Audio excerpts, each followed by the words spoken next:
நம்ம வாழ்க்கையில் நம்ம தேர்ந்தெடுக்கின்ற விஷயத்தில், நம்ம நடக்கின்ற விஷயத்தில், நம்ம எப்படி செயல்படணுங்கிற விஷயத்தில் நம்ம யார்கிட்ட ஆலோசனை கேட்குறோம்? யார்கிட்ட கேட்குறோம்?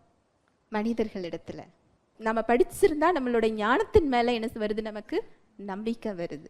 நண்பர்களிடத்தில், உறவுகளிடத்தில், யார் சிறந்தவர்கள் நினைக்கிறோமோ அவர்களிடத்தில். ஆனால் இத்தனை அதிசயங்களையும் செய்கின்ற அதிசயமானவர் நமக்கு என்ன கொடுக்கிறாரா? ஆலோசனை கொடுக்கிறார். கொலோசையர் 2:3. அவருக்குள் ஞானம், அறிவு என்பவைகளாகிய பொக்கிஷங்கள் எல்லாம் அடங்கி இருக்கிறது. யாருக்குள் அப்படின்னா கிறிஸ்துவுக்குள். கிறிஸ்துவுக்குள் ஞானம், அறிவு என்பவைகளாகிய பொக்கிஷங்கள் எல்லாம் என்ன செஞ்சிருக்கா? அடங்கி இருக்கிறது.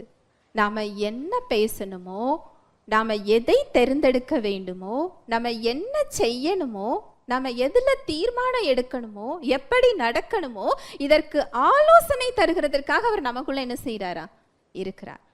அப்படி ஆலோசனை கொடுக்கிறவருக்குள்ள என்ன இருக்குதுன்னு பாருங்க. அவருக்குள் ஞானம், அறிவு என்பவைகளாகிய பொக்கிஷங்கள் எல்லாம் என்ன செஞ்சிருக்கு? அடங்கி இருக்கு. இந்த உலகத்தையே படைச்ச ஞானம் அவருக்குள்ளதான் என்ன செய்யுது? இருக்குது.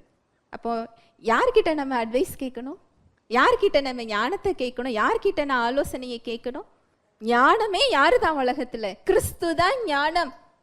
கிறிஸ்துவே ஞானமும் நீதியும் பரிசுத்தமும் மீட்புமாக நமக்கு என்ன செய்யறாரு? இருக்கிறார். ஹல்லேலூயா, பிரைஸ் தி லார்ட்.